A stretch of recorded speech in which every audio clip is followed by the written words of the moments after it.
Arratsaldeon eta ongi etorri bertan berri albistegira, gaur abenduaren 15 asteazkena, hauek dira Iruñerriak eta Nafarroak utzitako albiste nagusienak.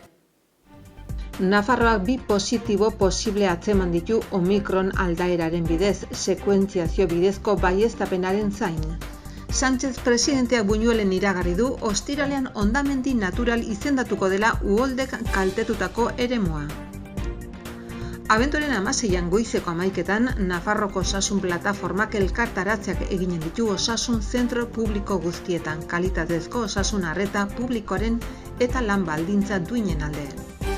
Txibite lehendakariak nabarmendu du Nafarroa garapen jasangarriaren Europako erreferente bihurtzea dela SA espezializazio adimentuaren estrategi berriaren helburu bat. Nasubintza arduratuko da hobekuntza lanez eta gobernuaren alokairu polsari etxe bizitza partikularra lagatzeko izapidez. Nafarroko publizitate eta komunikazio sektoreak komunitatearen barne produktu gordinaren 0,5% sortzen du eta bere enpresen tamaina handitu behar du. Eskubide sozialak hitzarmena sinatu du Alsasuko udalarekin etxerik gabeko pertsonentzako Marino Aierra aterpetxeako finantzatzeko. Sortzen plataformak salatu du hezkuntzan dauden garraio arazoak eta Jimeno Kontseilariaren negoziaziorako interes falta. Iruñak bizikleta elektriko publikoak alokatzeko bere lehen sistema estrenatu du, zeinak 400 bizikleta eta 52 gune izanen baitu hiri osoan banatuta. Non dago Mikel filmak Atlantic Dog saria irabazi du Uruguayen egin den nazioarteko zine dokumentalaren jaialdian. Akzion kontra la trata erakundeak asteontarako aktibitate ezberdin antolatu ditu Iruñan.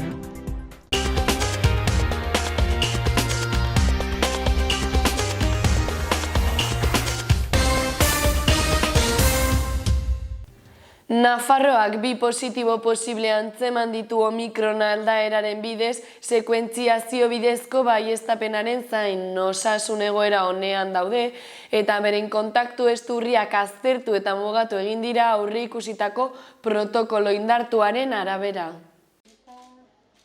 Nafarroko detekzio goiztiarreko sistemak erreaktiboen bidez SARS koronavirus Omikron aldaerari egoz dakizkioken 2 positibo posible detektatu ditu, dagoeneko isolatuak izan direnak.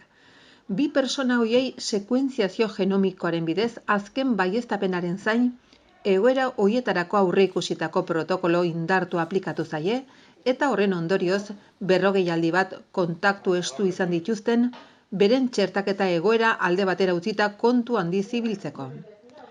Osasun egoera onean daude eta beren kontaktu estu urriak aztertu eta mugatu egin dira aurreikusitako protokolo indartuaren arabera.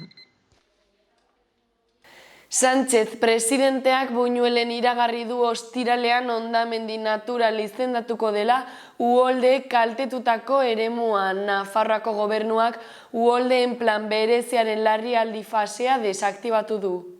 Espainiako gobernuko presidentea Pedro Sánchezek aurreratu du ostiralean egingo den ministroen kontseiluak larri kaltetutako eremua izendatuko duela uholdek Nafarroan kaltetutako gunea. Buñuelen egin du iragarpena, Ebro errekak eragindako kalteak ezagutzeko egin duen bizitan. Atzo Espainiako gobernuburuak Ebroren ur-goraldiak kaltetutako etxe bizitzak bizitatu ditu. Hurbildu diren herritar batzuk ibaia garbitzea eskatu diote uholde berriak saihesteko. Foru exekutiboak estatutik heltzen diren diru laguntzak urtea bukatu baino lehen osatuko dituela ziurtatu du, Txibitek baina ez du nola zehaztu. Nafarroko gobernuak Ebroko Ur Konfederazioari eta Kantauriko Ur Konfederaziori txostena eskatuko die, uholden aintzinean zein aurrikuspena eta jarduketa zituzten jakiteko eta hobekuntzarik egin baitake egiteko. Nafarroko gobernuko presidentek adierazi duenez lehen balorazio batean 12.000 hektarea inguru dira foru erkideoan uholdek kaltetutako hektareak. Bestetik Nafarroko gobernuak telefono bidezko zerbitzua jarri du abian uholdek kaltetutako pertsonei arreta eta aholkularitza emateko telefonoa 848 42 77 33, goizeko 8:00 eguerdiko ordubitara egongo da erabilgarri. Abenduaren 16an goizeko 11etan Nafarroako osasun plataformak elkarretaratzeak egingo ditu osasun zentro publiko guztietan kalitatezko osasun arreta publikoaren eta lan baldintza duinen alde. Abenduaren 16an goizeko 11etan Nafarroako osasun plataformak elkartaratzeak eginen ditu osasun zentro publiko guztietan kalitatezko osasun arreta publikoaren eta lan baldintza duinen alde. Pandemiak eta aurrekontu nahiko ez izateak erakutsi dute beste behin ere ahultasun gehiegi dituen eta behar baino gehiagotan lankidetza publiko-pribatuaren alde egiten duen gure osasun sistema ahula dela eta horrek Nafarroko osasun publikoa ahuldu baino ez du egiten. Arazoen zerrenda gero eta handiagoa da. Itxaron zerrenda amaigabeak mota guztietako arazoak oinarrizko osasun laguntzan eta laguntza espezializatuan, azpiegiturak gero eta kaxkarragoak langile gutxi batez ere fakultatiboen eta erizainen kolektiboan. Behin-behineko langileen tasa 64%koa da jada eta plantilla gero eta zaharragoa da. Horregatik, uste da ezinbestekoa dela langile guztiok erantzutea eta gizarte osoari erakustea, nazkatuak daudela egoera honekin, kolektibo bakar baten hobekuntza ekonomiko eta laboralak lortzeko aldarrikapen korporatibistak ez dira nahikoak. Langileen kudeaketa eraginkorrik ez dagoenez eta lan baldintza gero eta tamalgarriagoak direnez langileak itota daude eta ez dira gai herritarrak gutxieneko kalitatearekin hartatzeko. Covidaren 6. olatuaren gorakadarekin batera eta aurreko 5etatik ezertxo ere ikasi gabe, osasun bideko kudeatzaileak erakusten ari dira ez direla gai alde guztietatik itoginak dituen Nafarroko osasun sistema publikoa salbatzeko moduko alternatibak eta irtenbidea bilatzeko, eta argi uzten ari dira nora ezean dabiltzala, plangintza koherente eta egituratu bat planteatzeko kapaz ez direlako. Hori dela eta osasun etxe eta osasun zentro guztietako ateetan egingo diren mobilizazioetan parte hartzera deitzen ari dira plantilla osoarentzat lan baldintza duinak exigitzeko eta osasun arlorako aurrekontu duin bat eskatzeko.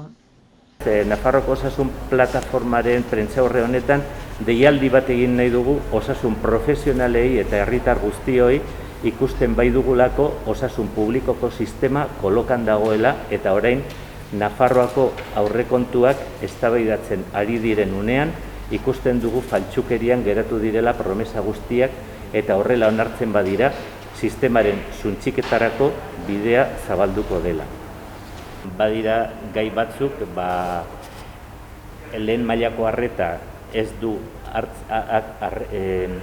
horren portzentaia askoz txikiago da behar dena baino, osasun publikoaren aldaketa ez da nabaritzen, botiketan gastatzen dena gehiegizkoa da eta ez da garbi dena ongi gastatua dagoela, beste alde batetik ospitalek behar duten eredu berria eta ez da eraldatzeko eredua agertzen, eta baita ere adimen osasuneko egitura eskasa da behar guztiak asetzeko eta aldaketarik ez dago, aldaketa igoera txiki bat. Eta batez ere osasun departamentuak aurrekontuetan duen igoera beste departamentu batzuk baino igoera txikiago du, batez ere ekonomikoak direnak, aurtengo aurrekontuak ez direlako esaten den kontrakoa, ez direlako jendearentzako aterabide ona, baizik eta enpresendako aterabidea. Bizitza oso larria dute, badituzte lan baldintza oso txarrak, prekarietatea oso zabala dago, plantillaren egonkortasuna oso txikia da, eta horrelako aurrekontuetan aukera izango zen plantillak sendotzeko, lan baldintzak hobetzeko, eta hori ez da planteatzen kantitate txikiak agertzen direlako, eta esan dutenarekin konparatuz dena iruzurra dela ikusten dugu. Txibite lehendakariak nabarmendu du Nafarroa garapen jasangarriaren Europako erreferente bihurtzea dela SLAU espezializazio adimenduaren estrategia berriaren helburu bat. Nafarroako SLAU espezializazio adimenduaren estrategiaren aurkezpenean, ingurumen jasangarritasuna jarduera ardatz berri gisa sartuko dela iragarri du. Navarra necesita un revulsivo en su modo de producir. Nafarroko lehendakariak iragarri du ingurumen jasangarritasuna sartuko dela espezializazio adimenduaren estrategiaren jarduera ardatz berri gisa. Orain arteko S3 S4 berria izango da. Foru komunitatea garapen jasangarriaren Europako erreferente izateko helburuarekin sortu dena. Halaber, S4 oparotasunerako eta bizi kalitaterako hazkunde iraunkorrerako eta bidezko transiziorako agenda bat ezartzen duela adierazi du. 68 territorios europeos. Nasubintza arduratuko da hobekuntza lanez eta gobernuaren alokairu poltsari etxebizitza partikularra lagatzeko izapideez. Aierdi lehendakariordeak gaur aurkeztu ditu programa honetan interesa duten partikularrentzako eta erakundeentzako abantaila berriak. Programa horrek 831 pisu zifra historikoa lortu du Nafarroa osoan, duela 6 urte baino 175 gehiago. La política de vivienda del Gobierno de Navarra se fundamenta. Nafarroko gobernuak neurri berriak onartu ditu Nasubintzak kudeatzen duen alokairu bolsari etxe bizitza erabilerari gabe emateko baldintzak hobetzeko eta erraisteko. Hoiei beste pizgarri batzuk gehitu behar zaizkie, hala nola abantaila fiskalak eta diru laguntzak. 2016az geroztik sartu direnak eta programa publiko honen etengabeko hazkundeari lagundu diotenak. Gaur egun 831 pisuko zifra historikora iritsi arte. Gente que esté interesada o que tenga cierta inquietud en poner su vivienda en alquiler. Nafarroako publizitate eta komunikazio sektoreak komunitatearen BPG-aren 0,5% sortzen du eta bere enpresen tamaina handitu behar du. Nafarroako gobernuak finantzatutako azterlan batek agerian uzten du espezializatu den sektorearen dinamismoa eta kualifikazioa eta aldi berean zerbitzu zorro handitzeko eskaera ikusten du. Nafarroko publizitate eta komunikazio sektorea komunitatearen barne produktu gordinaren 0,5% sortzen du eta bere enpresen tamaina handitu behar du. Nafarroko gobernuak finantzatutako azterlan batek agerian uzten du espezializatu den sektorearen dinamismoa eta kualifikazioa eta aldi berean zerbitzu zorro handitzeko eskaera ikusten du. Nafarroko publizitate eta komunikazio enpresa txikia da tamainari eta fakturazioari dagokionez. Espezializatzeko joera du, unibertsitateko prestakuntza duten 10 profesional baino gutxiago enplegatzen ditu 180ean eta estatuko homologoen herena fakturatzen du. Eskubide sozialak hitzarmena sinatu du Altsasuko udalarekin etxerik gabeko pertsonentzako Marino Ayer aterpetxea kofinantzatzeko. Maeztu kontseilariak aurten 133 pertsona igaro diren instalazio berriak bisitatu ditu. Carmen Maeztu eskubide sozialetako kontseilaria Alsasun izan da. Atzo goizean etxerik gabeko pertsonentzako Marino Ayer udala aterpetxe berria bisitatzen. Alde zaintzinetik departamentuaren eta herri horretako udalaren arteko lankidetza hitzarmena sinatu da, zentroaren jarduera finantzatzeko. Maeztu kontseilariak aurten 133 pertsona igaro diren instalazio berriak bisitatu ditu. Sortzen plataformak salatu du hezkuntzan dauden garraio arazoak eta Jimeno kontseilariaren negoziaziorako interes falta. Sortzen elkarteak agerraldi bat egin du Nafarroko hezkuntza departamentuaren aintzinean eskola garraioaren inguruan sortzen ari diren arazoen harira. Eta Carlos Jimeno kontseilariak zuzentzen duen departamentuak negoziaziorako duen prestutasun falta salatzeko. Sortzenek salatu duenez, Jimenok ez du kontutan hartzen familien iritzia. Iruñeak bizikleta elektriko publikoak alokatzeko bere lehen sistema estreinatu du, zeinak 400 bizikleta eta 52 gune izanen baititu hiri osoan banatuta. Iruñak estrenatu du bizikleta publikoak alokatzeko bere lehen sistema. Herritarren eskura hiri osoan zehar 52 basetan banatuta dauden 400 bizikleta jarriko dituen zerbitzua. Atzotik aintzinera martxan daude jada, 240 bizikleta eta oie jaso, aparkatu eta kargatzeko 26 gune. Zeinak abenduan eta urtarrilan osatuko baitira, aurreikusitako kopurua heldu arte. Modu horretan hiriko auzo guztiak lotuko dituen sare bat osatuz. Iruñeko alkateak atzo goizean aurkeztu du zerbitzu berri honen martxa jartzea, udal administrazio emakidaren adjudikazio dune den Ridenon enpresak kudeatzen duena. Ekitaldian lagundu diote Miguel Vital enpresa hortako zuzendari nagusiak eta Raúl Santos Nafarroko Rural Kutxako marketing arduradunak. Proiektu honen bidez bizikleta elektrikoa hiriko mugikortasun aukera eraginkor eta jasangarrienetako bat izanen da hiriko joan etorrietarako. Garraio bide arin, eroso eta onuragarri eskainiz, osasunarentzat eta ingurumenarentzat.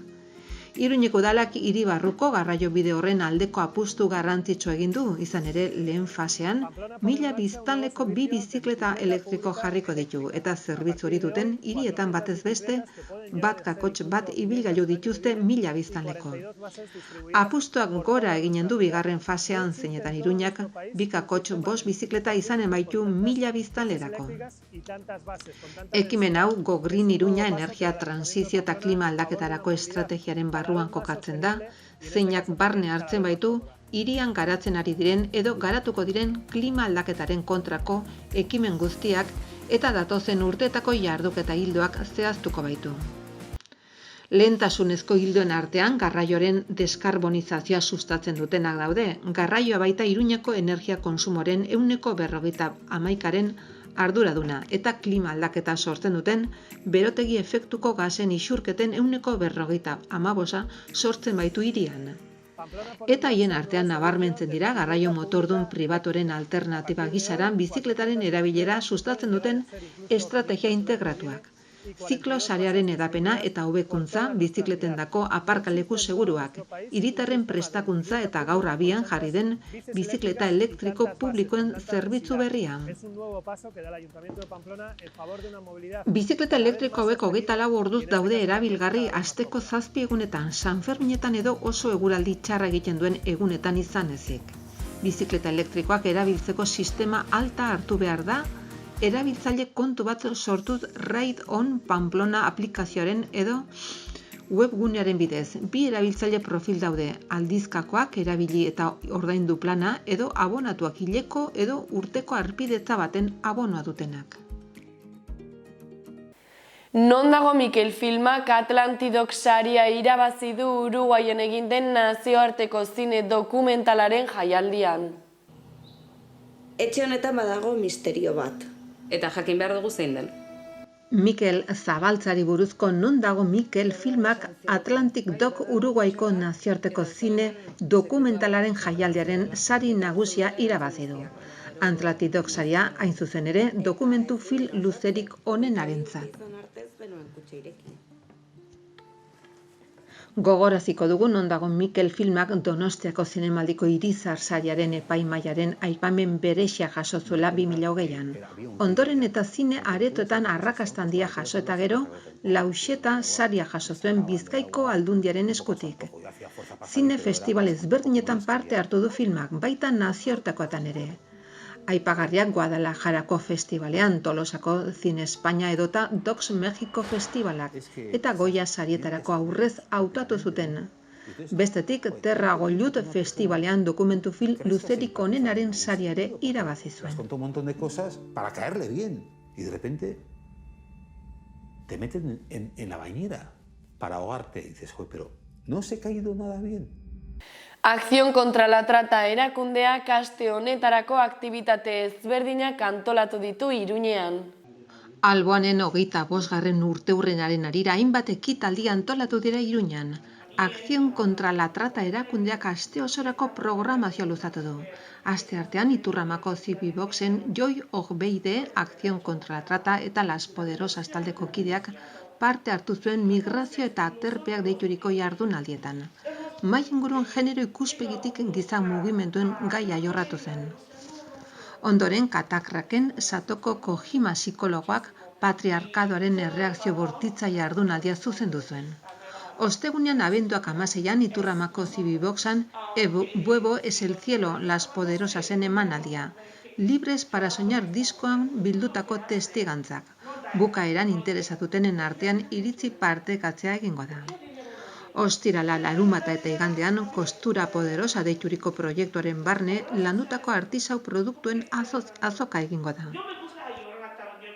Bueno, aste honetan, Iruñean, gaur hasita, gaur aste artean hasita, baitugu jardunaldi batzuk, hain zuzen migrazioen inguruan. Eta lelopea bada migratzea bizitza duina izateko eskubidea. Izan ere, guk uste dugu gaur egun munduan zehar badira ia 80 milioi pertsona euren etxeak utzi dituztenak, eta migrazio horiek, mugimendu horiek egiten dira jendeak bizitza duina bila dagoelako, ez? Eta hori da, hain zuzen, guk hemen prestatu nahi duguna. Orduan baitugu 3 jardunaldi Tiebox Kondestable honetan, gaur hasita ostegunen arte, goizez, badira astearte, asteazken eta ostean goizez, eta gero baitugu hainbat sentsibilizazio ekimenak arratsaldez. Bihar hemen bertan bada antzerkia, Kondestable Tiebox gune honetan, eta gero baitugu ostegunean bago performance bat, Iturramakoan, eta larunbatean izango dugu gaztentzako tailerra. Hain zuzen, zurrumurru gaiztoen aurkako tailerra izango dana.